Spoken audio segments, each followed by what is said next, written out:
Salut à tous, bienvenue sur Shark Fitness. Aujourd'hui, nouvelle vidéo. On a parlé du dopage, on a parlé des transgenres et maintenant l'hypoandrogénie. En gros, tu as certaines femmes qui sont interdites de compétition, en tout cas de certaines compétitions, sous prétexte qu'elles ont un taux de testostérone libre supérieur à la normale. Et donc, voilà, on va en parler. L'hyperandrogénie, qu'est-ce que c'est? Et alors, justement, j'ai demandé au doc de nous éclaircir.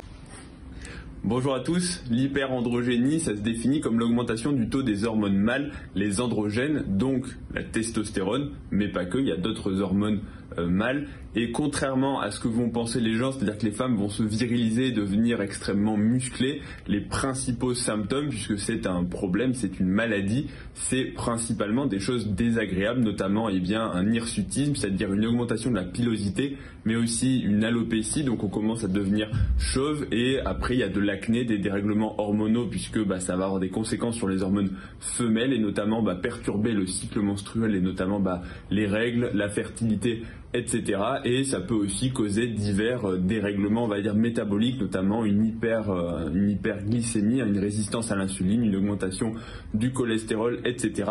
Bref, les femmes souffrant d'hirsutisme, c'est tout sauf un avantage pour la musculation. C'était quand même le petit point que je comptais préciser. Donc voilà, j'espère que Heiki, ça répondra à tes questions. Donc le cas qui a fait plus couler d'encre, on va dire, c'est le cas de l'athlète sud-africaine Caster Semenya. Elle n'a pas pu disputer les mondiaux 2019 d'athlétisme en fait. Quel est son palmarès? Eh bien justement, je vais te le dire quand même. Triple championne du monde, double championne du monde olympique dans sa discipline du 800 mètres, etc. etc. Donc ça c'était en 2019, évidemment. J'en parle maintenant parce que c'est toujours un sujet d'actualité. Pourquoi elle a été interdite, exclue des compétitions à ce moment-là? Eh bien, en fait, c'est selon le règlement de la Fédération internationale d'athlétisme.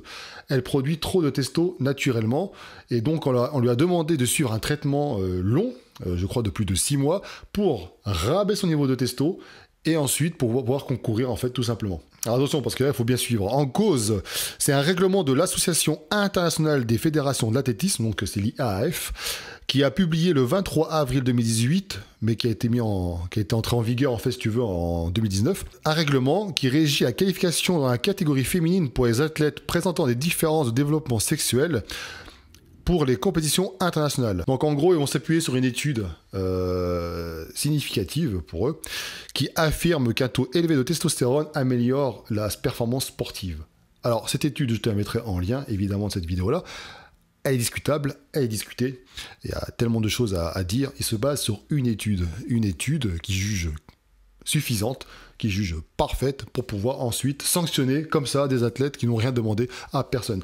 Attention, on parle de testo libre, on parle pas de testostérone qui a été injecté, etc. Non, on n'y est pas du tout là-dedans. Alors il faut savoir que dans ces règlements-là, toutes les épreuves ne sont pas concernées. Ils ont démontré, on va dire, sur la supériorité de certains athlètes qui ont un taux élevé en testo libre sur d'autres dans certaines disciplines. Donc en l'occurrence, c'est pour ça que ça ne concerne pas toutes les disciplines actuellement. On demande à une athlète qui a demandé, en fait, finalement, de suivre un traitement hormonal, donc d'ingérer des choses pour pouvoir ensuite participer aux compétitions. Et donc c'est clairement discriminatoire, faut le dire. Alors pourquoi c'est discriminatoire selon moi? C'est injuste, c'est hypocrite, tout ce que tu veux. Déjà, le dopage.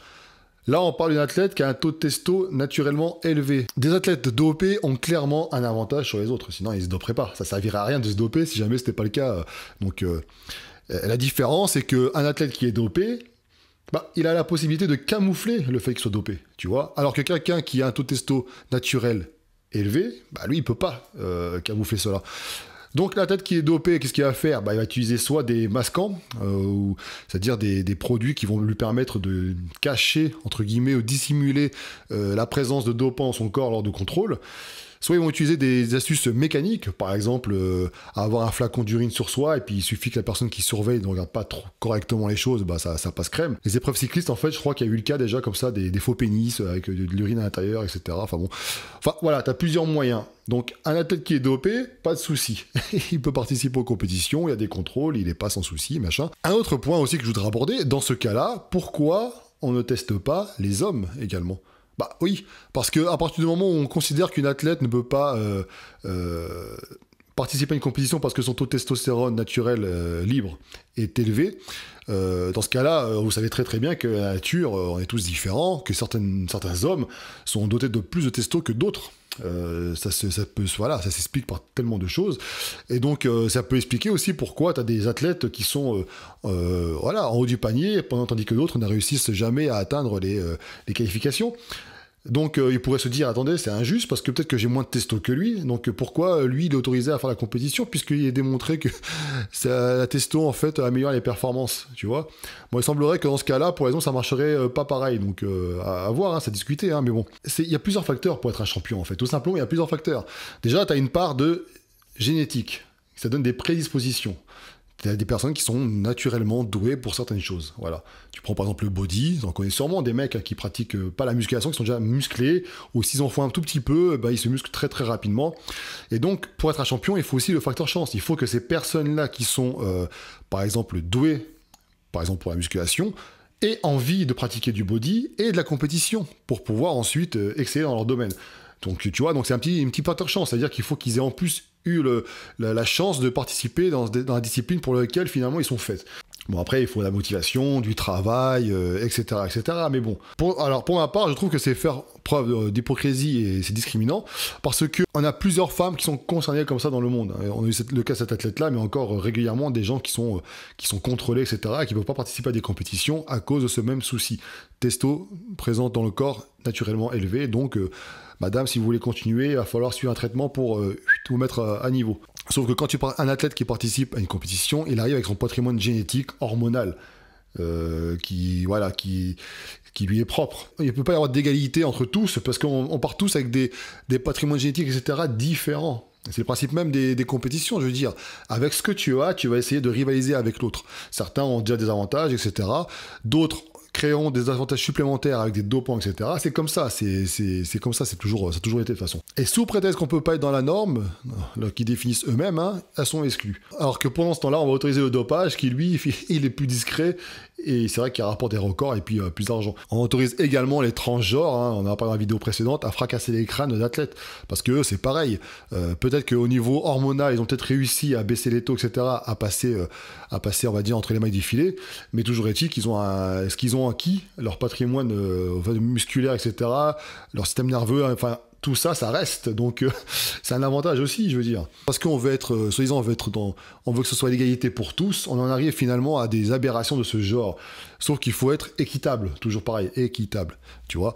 C'est pas de mettre tout le monde dans le même moule, tout le monde doit se ressembler, tout le monde part. Non, c'est qu'au bout d'un moment, il y a un règlement, on est tous des êtres humains, on est tous faits différemment, et puis il faut faire avec ce qu'on a, et puis travailler, et puis faire du mieux qu'on peut, en fait, pour qu'on puisse gagner, remporter une compétition.